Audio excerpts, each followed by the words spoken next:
Christine, we're ready when you are. 3, 2.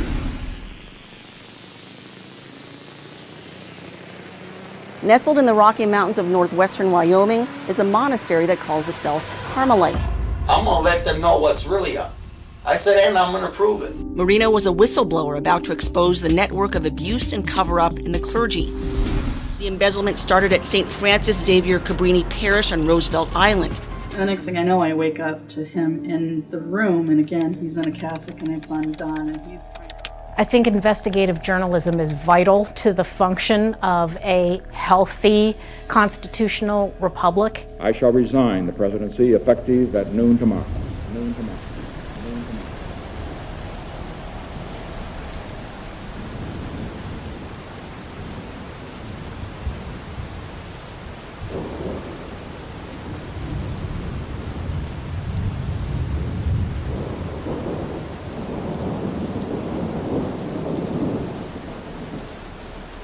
Investigators can spend months and months looking for evidence, looking to put a case together. Sometimes an investigation that seems to have failed actually succeeded because of the victims who were saved from any future offenses.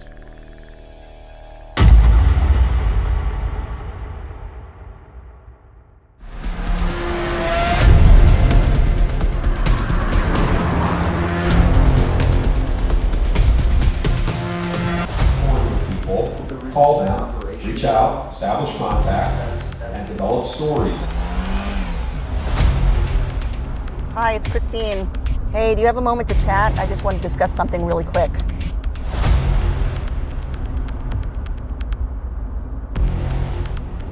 Just 2 years after these comments, Father Duverger was embroiled in a sex scandal in Bordeaux with a young woman he was counseling in preparation for marriage. Each day is different, but typically I have a laundry list of things to do on a daily basis. So for instance, today I've got to get in touch with my assistant, Athena, and go over some of her notes that she took for me for an upcoming faith-based investigation that I'm doing on Father John Courtney Murray and the CIA's doctrinal warfare program. Very fascinating study. After that, I've got to schedule a meeting with Michael by the end of this week so that he can review my next Spotlight script, which is coming up. I've also got to get in touch with some victims in Africa. Know who you're dealing with. Covering the Catholic hierarchy is like covering the mafia. It's just that simple. That pains me greatly as a Catholic to say, but that's what it is. This evil has got to be ripped out of the heart of the Church.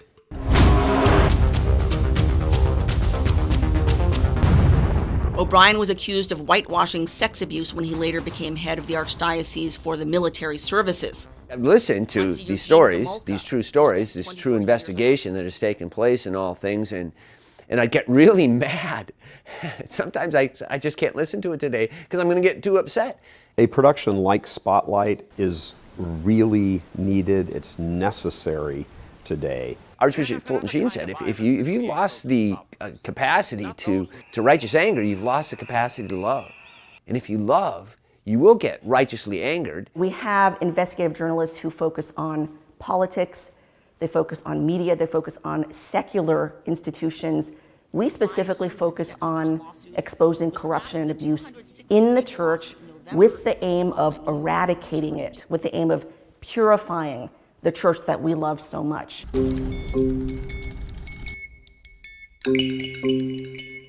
Spotlight is one of the few things, and there really only are a few, that really move the needle. And by that I mean they make a change to the Church, to the world, to Catholics. Caught on audio, a Father Jürgen Wegner, former U.S. District Superior for the SSPX. That's why it's important to do. It's one of the arrows in our quiver that actually allow us to effect a change, and that is really important. In particular regard to investigative journalism on the obscene and sinful pedophile and sexual abuse scandals of the Catholic Church. It is God's work to tell the truth and shine that light on the filth that has infiltrated our Church. Welsh confirms there was a cover-up and that McQuelly was protected by those in power. Each investigation is different.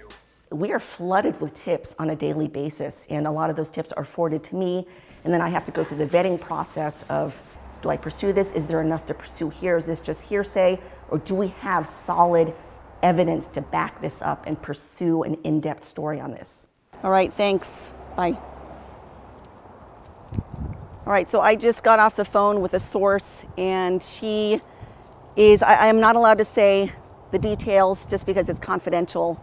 I'm not allowed to say who the source is, but all I can say is that there is a major sex abuse investigation going on in a Midwestern archdiocese that has now involved the Attorney General. They're looking into sex trafficking, protection of a sexual predator priest that the Archbishop is supposedly protecting.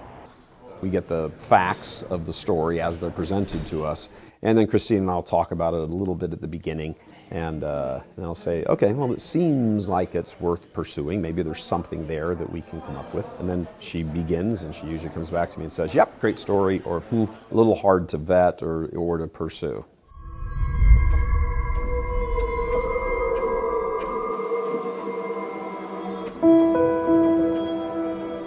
Justice is a really convoluted concept for victims and survivors.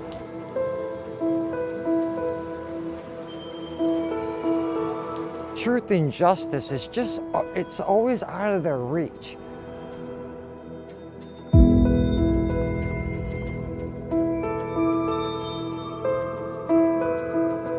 This is trauma that is never going to go away, but as a survivor, one of the most important things you learn is how to manage it. Nice to meet you. Nice to meet you. Every once in a while, we have the privilege of meeting people like Richard and Kevin, who come in and we have a chance to sit down and talk with them, and they get to share their stories with us. I had the privilege of meeting Christine Niles. We've had, some really great conversations. The work that she does is just unbelievable, and has been able to help so many survivors.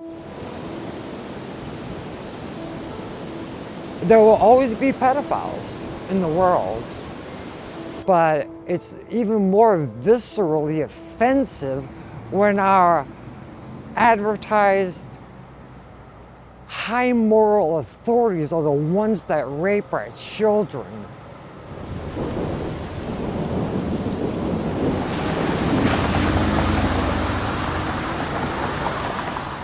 I had fled Chicago, between Lori Lightfoot and the rest of the crazy North Side homosexual mob on my case, in a tender and kind-hearted way. It was Christine's idea. Michael and a couple of crew can take a trip and catch up with you at the farm in the North Country of Michigan. If anything, it was that interview on that day showed between both of them their kindness and compassion, having a conversation to talk about the evil that had just played out in my life in the priesthood.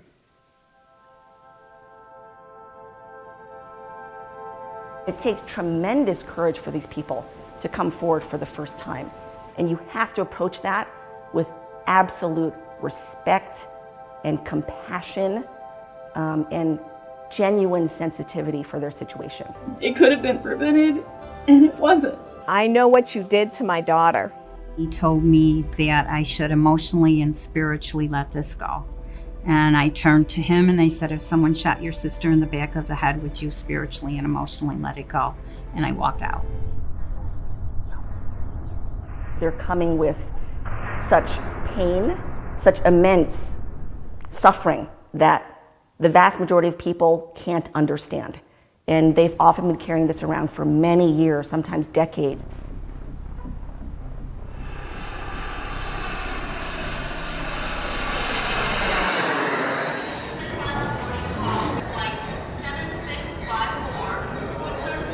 I'm here every so often. I come up here every so often to work with Michael and Christine on We collaborate on different projects from time to time. Chris Mondrasina is a former FBI investigator. They always take good care of me. He loves and defends tradition, and because of that, he wants the filth purged. He brings his professional background and says, I need to help out with this. I understand that Holy Mother Church is sick. She's on her bed right now, and I'm a loyal son, and I have got to come to her assistance. I had a somewhat unique position at the FBI, being based in the Miami FBI division for 36 plus years.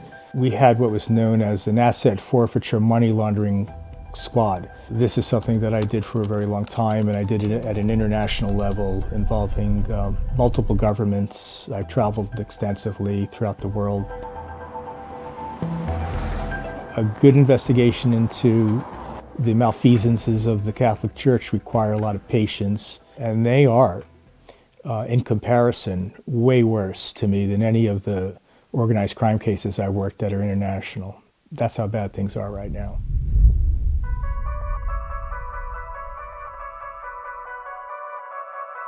Good news, I was able to get in touch with a victim and their family in New Zealand. Because this involves not just Father Patrick Grosch, this also involved another priest, Father Damien Carlisle, who also abused boys in Gabon, Africa, alongside Father Grosch. And this just makes my blood boil, but I'm not surprised. After Carlisle was reported for abuse in Gabon, Africa, what does Fillet do? He sends them away for somewhere for a few months, then assigns him to priestly ministry in New Zealand, where he then goes on to abuse an 11-year-old boy and multiple other victims as well. So that 11-year-old is now a grown man. I've been in touch with them. I've been in touch with his mother. Really wonderful woman. They've never spoken about publicly. Right. I'm the first person to contact them. But we actually have a very long email that she sent to Bishop Flay in 2017. She said, you promised us this. You promised you would never allow this priest back here.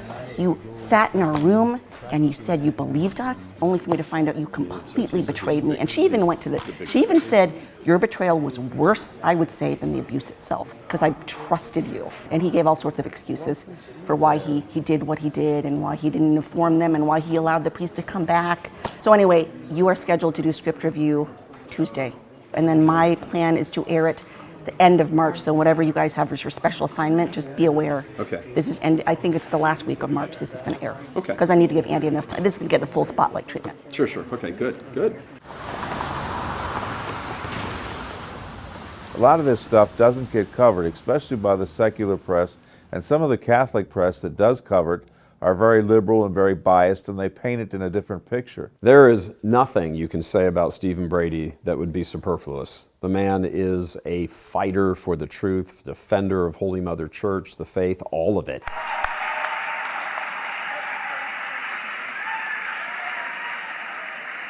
I told Michael my speech was 10 hours long. He told me to talk fast. So with that, it is the shoulders of men like Stephen Brady that we stand on here at Church Militant. He was slogging through all of this 30 years ago before Church Militant was ever even thought of by anybody except God. So Stephen Brady, he's a man. Most of these victims, the people I have to interview, I've been to several Illinois prisons, mental institutions. You have to go places you normally wouldn't otherwise go, but quite honestly, I found more honesty in male prostitutes than I have in any bishop I've interviewed. With Christine in the Spotlight series, they're trustworthy and reliable. In the one episode that I was involved in mostly, they did their homework. A lot went into it, and I provided them with information. They checked up on it and were very diligent in their work.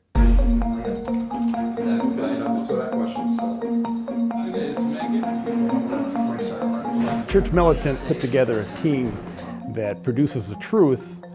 And when I say produces the truth, all of their facts are verifiable. I met Detective Brian Berg when we were doing a special report on Father Robert DeLand, who spent 2 years in prison for homosexual assault of young males, thanks to the cunning and the savvy of this detective.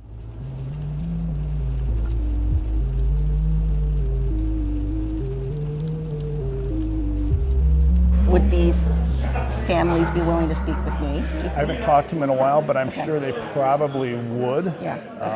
Okay. They trust That him. would be very helpful. Yeah, and there's still that one criminal sexual conduct in the first degree that we could prosecute him on. There was 2 of them. He got 2 motel rooms, and he put one boy in one room, and then he shared it with the other room, and then he took him to the bar and got him totally drunk. Went back to the hotel room, and the kid was throwing up. He put him in the shower, and then he climbed in, again, went in the shower and sexually assaulted him. Wow. Okay. During my Do we case, know the name of that? yes, I seminary? got all the letter from his attorney and everything. Is that public or no? No, it isn't public. Okay. He didn't want to go through with the prosecution, but that's one where there's no statute of limitations on it, so he could be prosecuted for that yet. Oh, okay. But yeah, I can get you all that information. Okay, that would be And then you could- excellent. If we're allowed to report on that. Yeah. I guess I'd have to speak to the attorney about that. Yeah. Okay.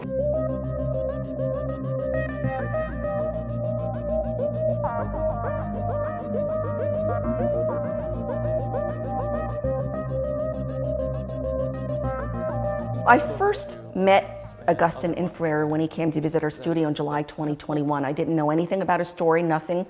He was brought to my desk, he was introduced to me, and he told me about his story as a novice at the Wyoming Carmelite Monastery.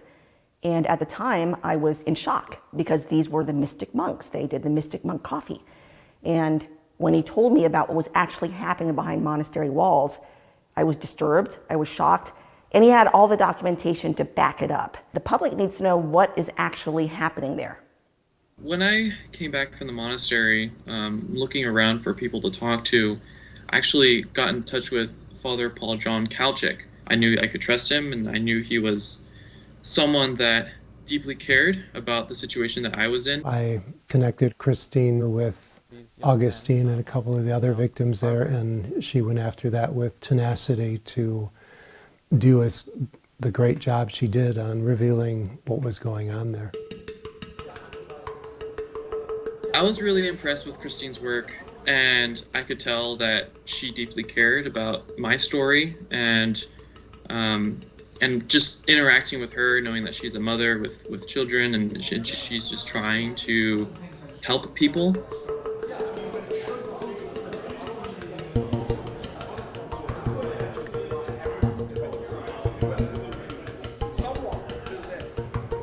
We're just getting ready for Christine's Spotlight, a very important show. We always prefer in-camera interviews, so if we can fly the person into the studio or we can go to them, we always prefer that. In some cases, that's just not possible, so we'll do it through Skype. I was pretty excited. I was also pretty nervous, but it was overall a very good experience shooting with Christine and seeing all the tech guys. I'm very glad that I had that opportunity. There are multiple eyes that are cast over a project from the moment we find out about it until the public sees it. We'll talk, we'll confer, we'll check notes, then Christine puts together what is generally kind of a rough draft-ish of the script.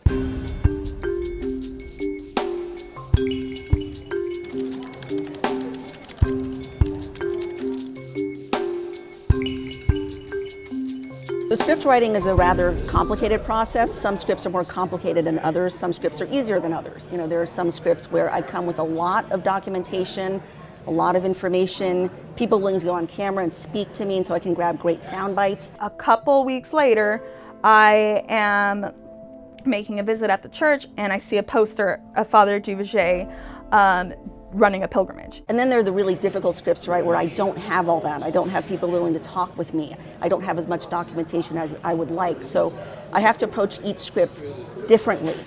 This script on the Wyoming Carmelites that I'm working on, this is the AV script, which is the audio visual. It's the blueprint for the editor, Andy Vance, to kind of bring my script to life on screen.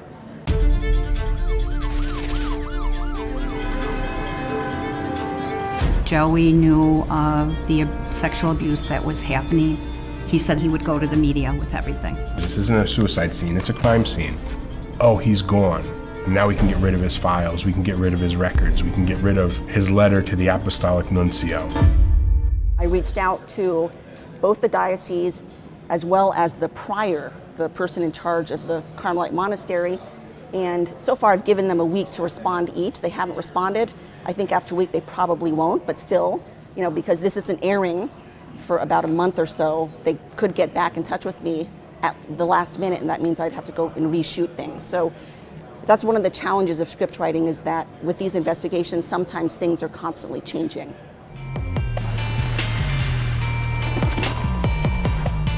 Christine's professional techniques, her concern for corroborating information, having multiple witnesses, playing devil's advocate, all of these sorts of traits that Christine has exhibited, and Michael as well. I personally vouch for the credibility of the Spotlight investigations.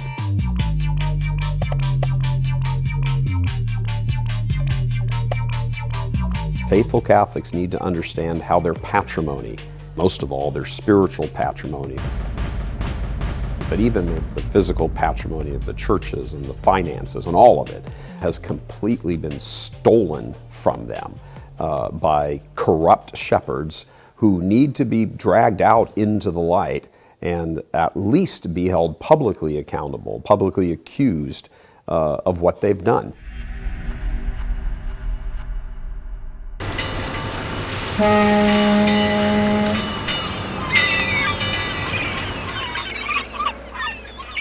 God prepared me.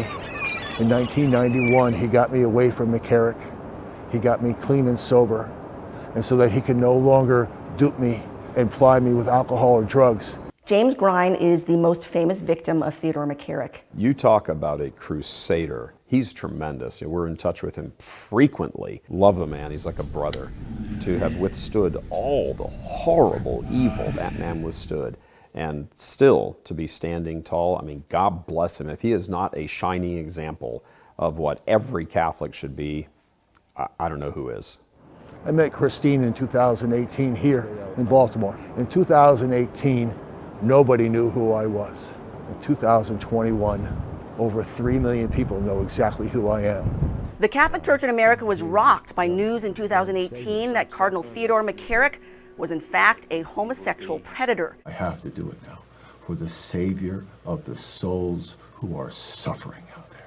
Who for decades would take priests and seminarians to his beach house in New Jersey, where he would sexually assault them. There are so many of us out there. We need to speak. Rumors of his behavior had floated around for years. Many bishops aware, and Catholic media types later admitting they were aware, but turned a blind eye. We have to start speaking now. You must do more. Some of the audiences that are watching Church Militant are also other broadcasters and podcasters who put it on their site. Then write a memo to a bishop when you know there is grave immoral behavior. And so it's reaching 3, 4, 5 times the amount of people that is possible. It's incredibly rare today, and especially in conservative circles, and especially in Christian conservative circles, to find an outlet that's willing to invest in that kind of assiduous, deep dive journalism. What we're missing is a little thing over there. Yeah, there's a table. She said it was taken. Could we use that one? Sift through, discover the truth, and then tell you a story in the most compelling and extraordinary way. And then shoot me in the head. For 8 years, this family has wanted answers. They've demanded answers. They've begged for answers. And it's only Church Militant who's getting them the answers that they looked for. It will take Church Militant and Christine Niles to expose so much where finally the inertia will be so great as the ball rolls down the hill and continues to grow that it will wipe out that echelon of malefactors in the hierarchy who right now continue to this day to have each other's backs. Father Mark Vernois warned Jassy over the phone not to go public with her story. He says, but listen to me. If you go public,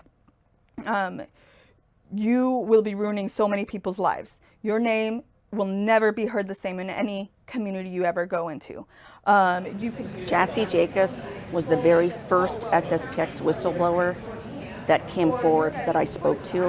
And it's not an exaggeration for me to say that it was somewhat life-changing, because ever since her testimony, which was first featured in my April 2020 Spotlight, my first expose in the SSPX, the floodgates were opened after that, and it led to so many more episodes exposing the SSPX. And I have to give great thanks to the courage of Jassy for coming forward. I didn't realize when I spoke with Church Militant that they were going to be the only Catholic media source that was willing to take the stories and dig into them. I was able to see victims who in the beginning said, oh, I can never have the amount of courage to speak up or to get out of this situation or to report it to the SSPX or to the police. And I saw over time, as they saw that they were not alone, that they began to take those steps. If you're dealing with abusive clergy, who are your spiritual fathers, bishops, your spiritual shepherds, yes, you should try to do it privately first, one-on-one, see if you can work it out that way.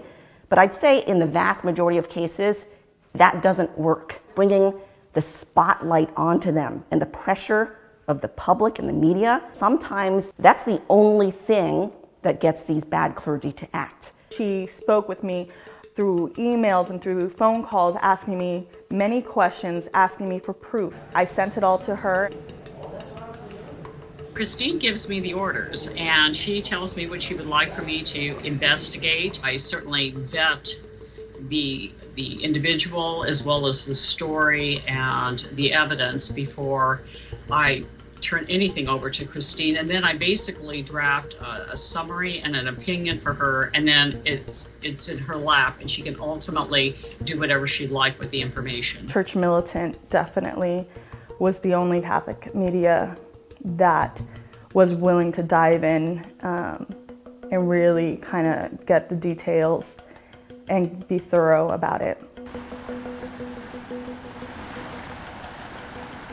I didn't even know of Church Militant until the SSPX Spotlight report came out. Christine did gain my trust. We had managed to network people all across the globe together in reporting abuse. I first came to know of Ruth Parks right around the time that I aired my first expose of the SSPX, and she has done just courageous work advocating on behalf of victims and families in the SSPX community down in St. Mary's, Kansas. She is the one who gave me the secret audio recordings of Father Wegner, the former U.S. District Superior, admitting to hundreds of cases of abuse in the SSPX. The whole thing could have, honestly, we wouldn't even be in this situation if Father Duverger would have been investigated. To me, with what I know, there might be anything between, let's say, 5 and 200 cases of abuse. We have to be worried about defamation. We always want to make sure that everything we say is accurate. I'll ask questions. I'll be the devil's advocate and say, well, how do we know this? And who's the source with that? And how do we know what he's saying there is true? That sort of thing. So it goes to the first real vetting as in script form with me. Then after that, it's off to the attorney. We do have a defamation attorney that we run our scripts through. In fact, the script that I was working on today, our defamation attorney just looked over that and provided a few little clarifying sentences just to make sure that what we're saying is entirely 100% accurate. If we expose ourselves to getting sued, if we expose ourselves to legal action, well, I got to pay my lawyer. And you know what? Lawyers are expensive. And I got to pay my lawyer out of money that is donated to us, not to pay lawyers. That's a critical point. Nobody pays us to get involved in legal challenges. Sometimes that comes and we regret it, but we want to reduce our exposure to it so we can be good stewards of the money that we've been given.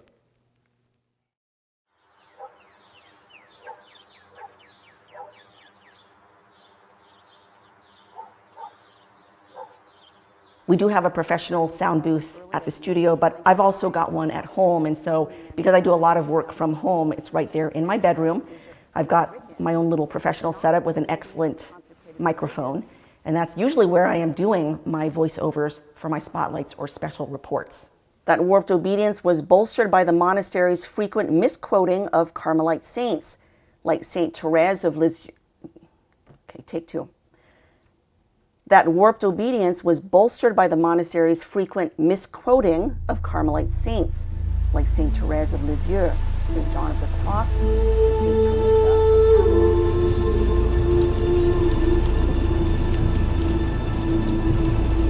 When you're an investigator, sometimes you do get threats.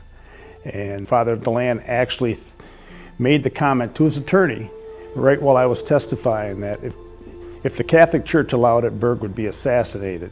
Doing this work, I've had 3 death threats, one that the FBI looked into. I've had my life threatened by one archbishop. I even had a network of homosexual clergy put out my name and address on the internet on a homosexual website listing me as a perpetrator, which suggested I'm one to be attacked. Father Alfred Kuntz, who was helping me, he was murdered March 5th, 1998, while helping me with the Bishop Bryan case.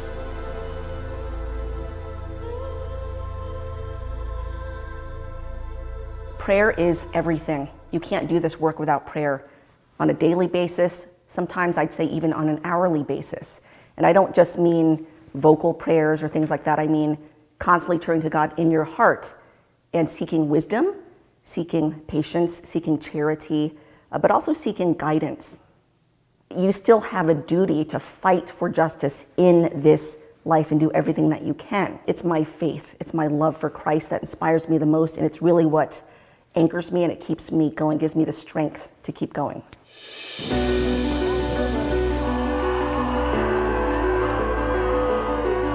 Any truth teller, particularly in media, is the bishop home? Must understand he's not going to come out. That they will inevitably. And this is where Sobchuk, who's being accused of raping the alleged victim, lived with the bishop. Bear the slings and arrows of persecutors, of sinners, of idolaters. And this is allegedly also where Sobchuk would take back men that he hooked up with on Grindr for sex.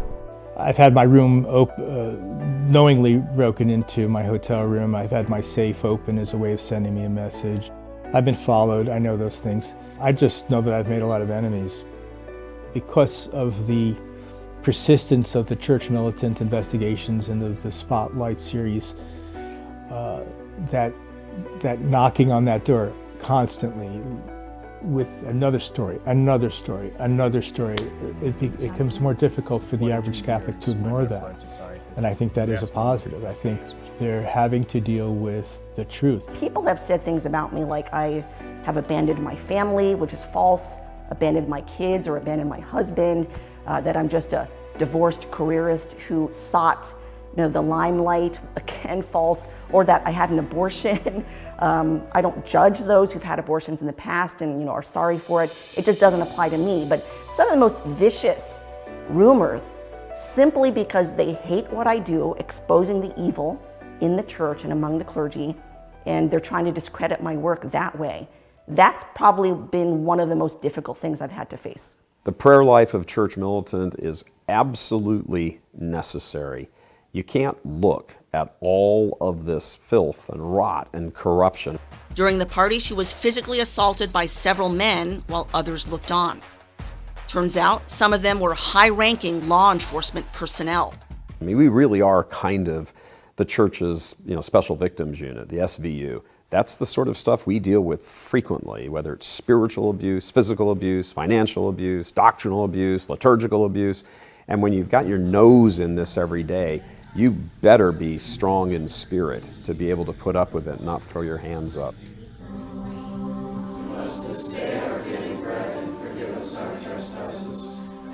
Each shift begins with the Holy Rosary and morning prayer. We stop around midday briefly for the Angelus and Divine Mercy. For the sake of his sorrowful passion. Have mercy on us and on the whole world. For the sake of his sorrowful passion. Have mercy on us and on the whole world. And then we all pile into the chapel here for evening prayer. You don't do this in prayer, you don't do it. Give him glory. Alleluia. Alleluia.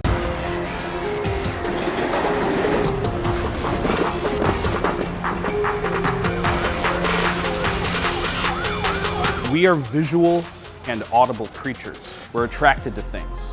The embezzlement started at St. Francis Xavier Cabrini Parish on Roosevelt Island. Just because you have the truth and the right messaging doesn't mean that you can have poor video and poor audio. Decades passed. Now an adult, You got to make it look and sound good so that it helps carry that important message. Reported him to the SSPX. And so with Spotlight, we put a lot of man hours into the production of the show and make it look and sound as best as we can. The abuse continued even after François left Africa to study in France, one time when Grosch visited his mother in Besançon. I know that a lot of what Christine does in her investigative reporting is like what we do in litigation, where you spend months, if not years, uncovering facts, and you distill them into the most powerful piece that you can, and the effect of that can have an impact that lasts for years. And I know that Christine spends a lot of time and exercises a lot of integrity in the investigative process, and I know that because I've seen it.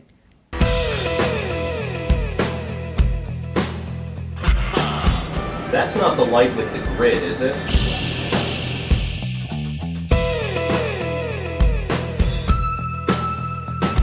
It's up. Sean's just going to check it. Trying to like Christine and not blow out our background.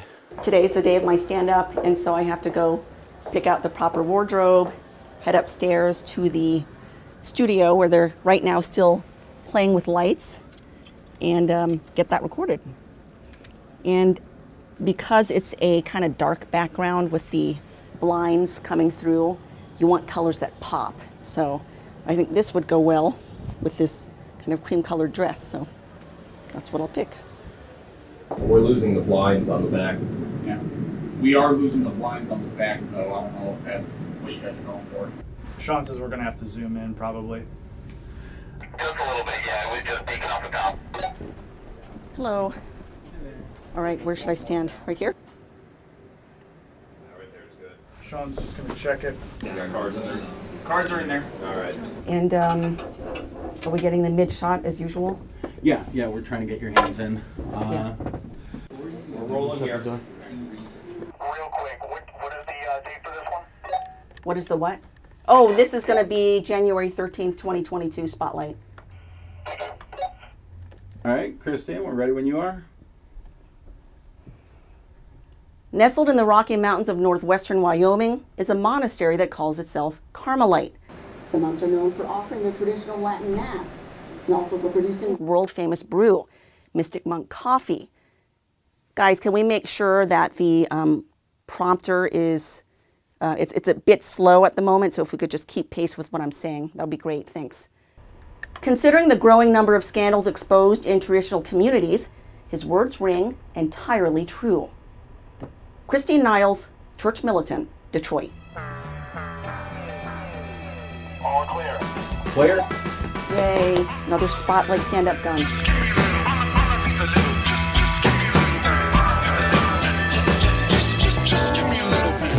Parishioners don't want to admit they have a fake pastor. They don't want to be faced with the truth. It's a very difficult thing to handle. Despite the efforts to demonize and deplatform independent investigative journalists, we know that there is nothing to fear from telling the truth. One of the most heartbreaking experiences of my whole life is to know that so many people have been hurt at the hands of an organization that was supposed to help lead them to heaven. What I decided to do is I went public with my likeness and my real name. And by doing so, over 50 victims of childhood sex abuse at the hands of the Jesuit order and the Archdiocese of New Orleans came forward. And it was a glorious day. And every time that I appear in any type of media, without exception, at least one victim of childhood sex abuse comes forward. We need to have more people screaming on the streets so that more people can understand. Is that rolling? Yeah. Okay, I might as well just say a few words while we're not in front of the garbage can. So, this is Bishop Sticka's residence. And so the bullhorn has to be loud and clear to everybody.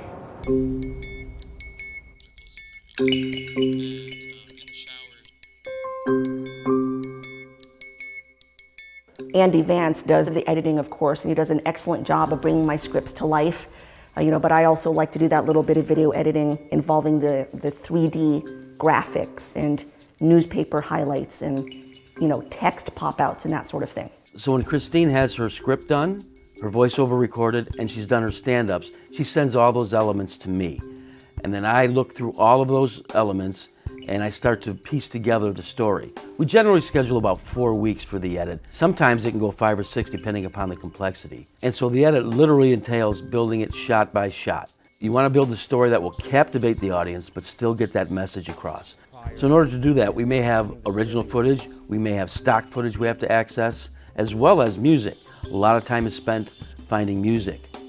She comes in and sits next to me after I have a good portion of it done, just to review a little bit. But often we just talk on the phone. Yeah, let's review a week from now. And again, I just want to make sure that we're being fair towards, everybody in the community, and that we're not sensationalizing parts or, doing anything like that to make them look worse than they actually are. Yeah, of course. So yeah, we want Augustine's story to come through, without hurting a lot of other people. Right. Yeah. Okay. Great. Sounds Thanks. good. Yep. Thanks, Talk Andy. to you later. Bye. Revealing these people and saying that these people are not even wolves in shepherd's clothing, they're foxes in shepherd's clothing. They're coming along and they're just feathering their nests at the expense of the faithful, and to expose that for the faithful so the faithful can say, hey, no more money to you people, no more support for you people. I know who you are and I'm going to shut you down. Our salvation gets worked out in these circumstances, our individual circumstances. So when people are going on saying, we all know who wins in the end. Well, Christ wins in the end. And if you're not joined to Christ, you don't win.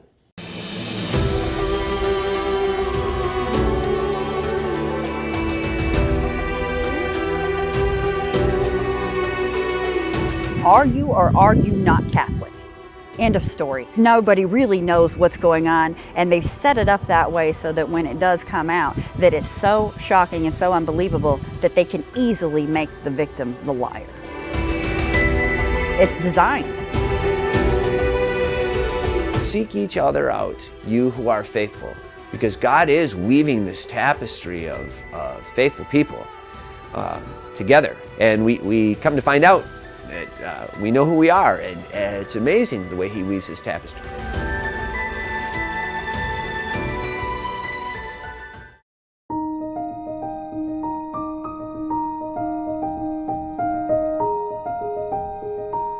So what are you guys looking forward to with Grandma and Grandpa coming? Going to eat Vietnamese food?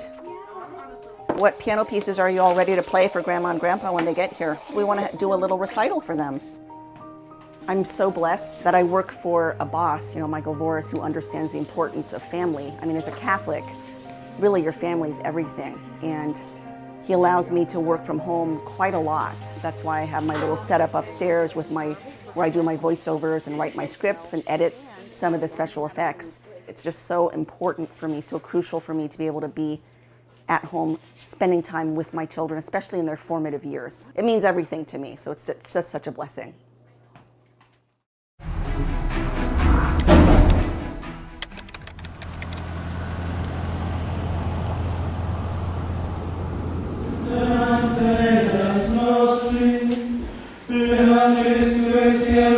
Prayerful, joyful, loving community. This, not at all. Augustine in Ferreira from California. Today is the day that we do content review with Michael Voris. We always do this after I've done my in-depth content review with Andy. We only give him the absolute best product for him to sit down and see. I just got to remind Michael because he's got like 3 interviews today and he might forget, so I just have to go remind him. Some of the commentary pieces that we're doing, because those have been really, Let's see if Barb wants. I don't know if Barb wants to work earlier or late, but she's well, got we all can that. see. It gives the option for the middle shift. Yeah. Sorry to interrupt you, but just reminding you, we've got a content review today at 1 p.m. upstairs. 1. Yep. 1. Okay. All right. Good. Okay. Thank you. I'll get to it. All right, so we've legal review. Fine. Yeah, Kate looked it over and she's just made some few minor revisions, but it was good to go. I know you called the bishop's office and them everybody for comment on this like multiple times. Did anybody ever get back to you? No, and I can't believe that. I don't understand that. I mean, the bishop has a duty to warn the public about what's going on with this monastery, and he just refuses to answer any questions. Yeah, it's weird. Yeah. It's weird. Well, let's give it a watch. Okay.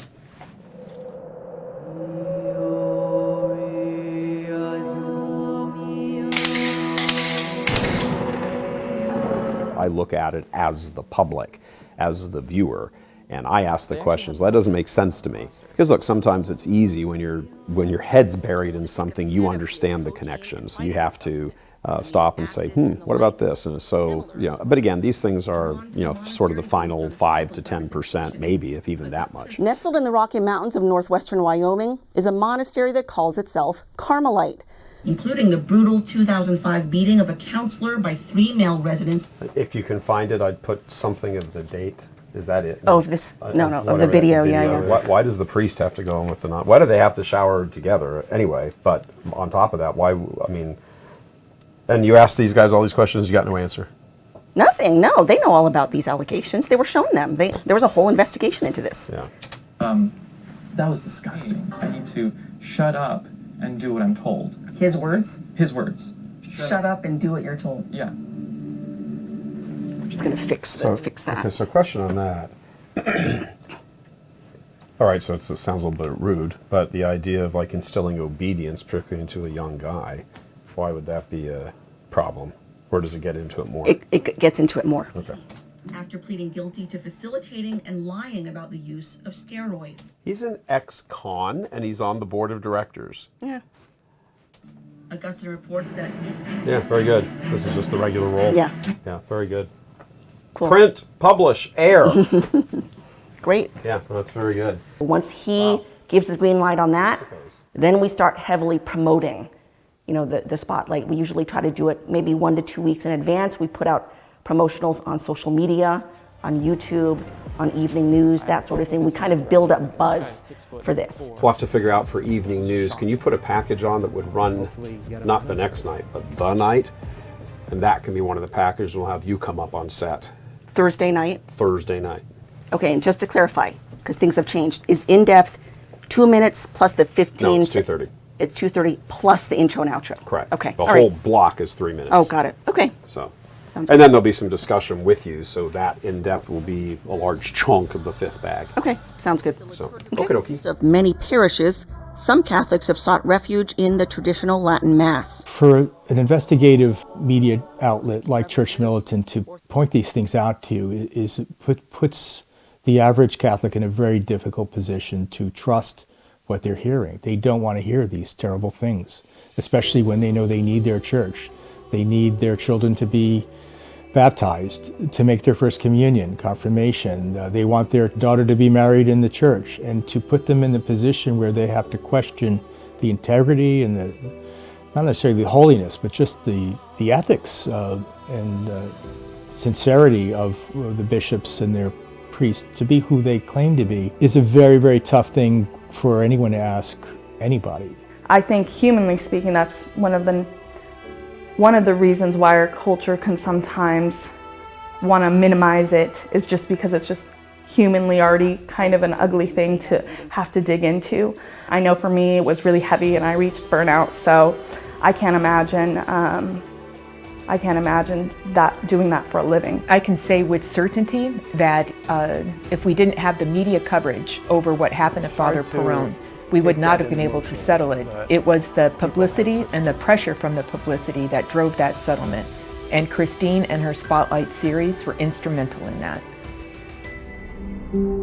When the family arrived to see their son, they were given a rude welcome, with Augustine summarily kicked out by Father Daniel Mary and Brother Joseph without explanation. Out the door.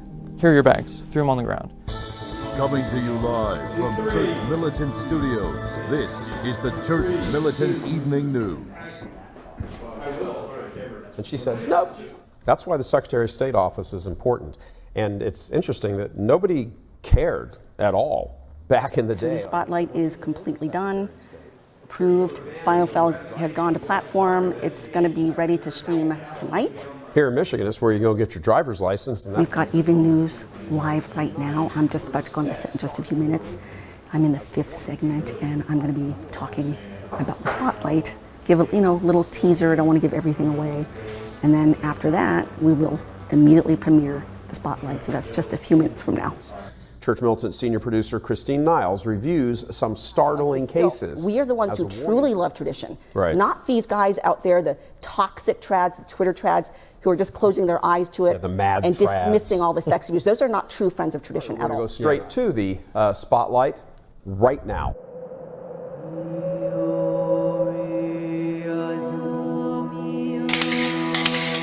This is really good. This is good. Thank you. Yeah. Months of research, and people were exploding all over Twitter about this, attacking us over this. But I mean, I think once they see this, what can they say? Yeah, I mean, really, why would a young fellow like this make all this up? And there's corroborating evidence, and there's court records, and there's police documents. And the bishop confirmed it. Yeah, so, I mean, the story's true. We don't air stories that aren't true. It's just absolutely. This is stupid. Most of our critics about this kind of stuff are SSPX. Like, they've never even watched any of them. They're just going on rumors. Yeah. So it'll be interesting to see the analytics of this, how many people watch this. Yeah, we always really get huge views on this. So yeah, these things always go off the charts. It takes sometimes maybe a day or two to sort of get through them, and they cycle into the bloodstream, and people are like, "What? Yeah. Are you kidding me? What?" After Augustine submitted his testimony to the Diocese of Cheyenne, the bishop launched a canonical investigation in June 2020. When you bring this information out, you see some justice. There are clergy that have come to justice within the legal system, within the civil system as well, but it gives some satisfaction to the victims. I was really impressed by the connections that Christine made, especially to, for instance, like the youth ranches. I didn't know as much as she had displayed, and it was really shocking that there was that much going on, but it did help bring things together as to why, for instance, the prior was running the monastery the way he was running.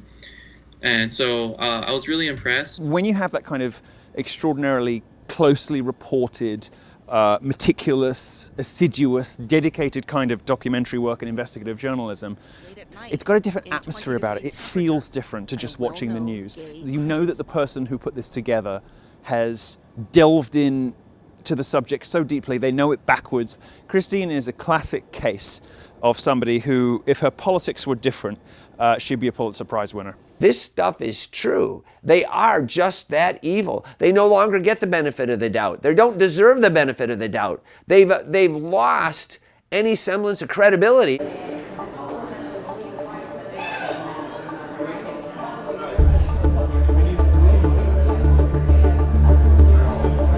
Here's your report. It's almost garnered 100,000 page views. It's one of our best reports. Okay, 36,000 unique.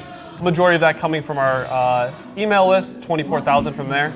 And then on YouTube, we posted in a few different places, but 28,000 on YouTube through the Vortex. And then in a few more spots, it garnered roughly between 40 and 50,000.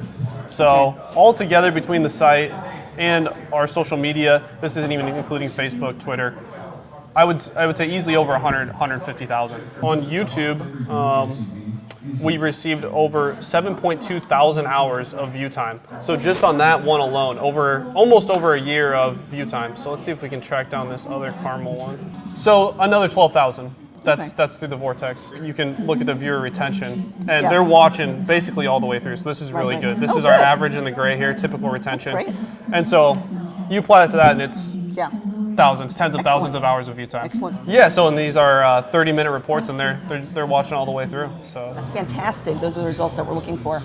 The most important positive feedback we get is from the victims themselves. Our piece airs, and we get an email from them, we get a thank you note, and they're doing so much better because they've got closure. They got to see something come out of this. They got to see things move forward, and they got to move forward with their lives. And that's worth anything. Hey, Augustine, it's so great to see you. How are you? It's so great to see you too, Christine. I'm doing well. How are you?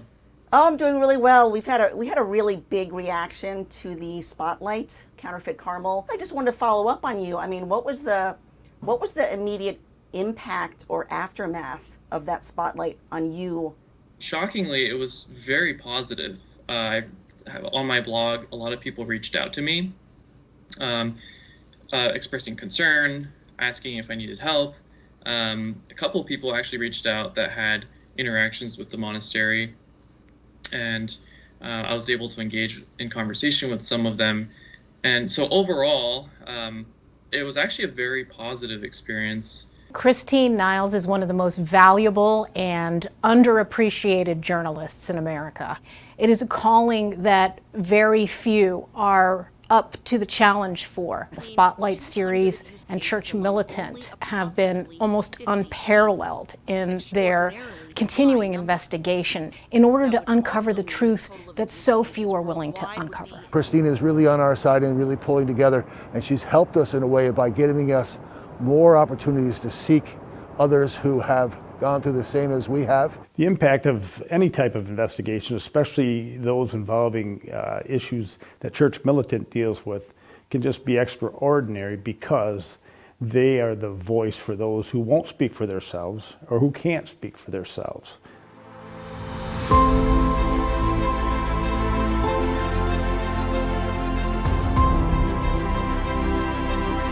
God has been so good to me in so many different ways.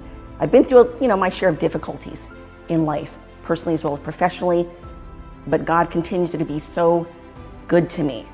I'm grateful for the support that I get at Church Militant. I'm grateful that Michael Voris had enough confidence in me to put me in this position to head the investigative journalism. I'm grateful to Chief of Staff Simon Rafe for his constant support for me and my work, especially in the face of all the backlash and pushback that we get. I'm grateful also to my family, to my children, who keep me grounded and remind me of all the beautiful things in life. So many things in life to be grateful for. God has been very, very good to me. Our donors, our contributors, our premium subscribers, the people who come on the events, the people who buy our stuff in the store, all of these people who send money, they're supremely important. Everything that we are able to do is supported by money somebody gave us freely and because they wanted to. And it's especially true of Spotlight. Spotlight is always free to access, and it's always going to be free to access. So it's a question of, did you find this valuable? Did you think this was good? Great. It's entirely down to what the donors want to give us, and so they are supremely important. We have always said that Church Militant, the apostolate, belongs to everybody who helps us out with prayer, finances, spreading the word about the information, all of it. It really is our apostolate, and there are some of us who happen to work every day inside the walls, but this is the work of the church, and nobody should think anything different. We have one goal here. We sit in this room every day and pray, Lord Jesus, use us to save souls. It is the work of the church, and we do this particular part of this work inside the walls, the TV and the production and the story gathering and all that sort of stuff. But we couldn't do it, obviously, without everybody who's outside the walls, but are still part of the apostolate. So for them, I don't think there's a way to express our gratitude in any real sense that would convey how deeply we feel that.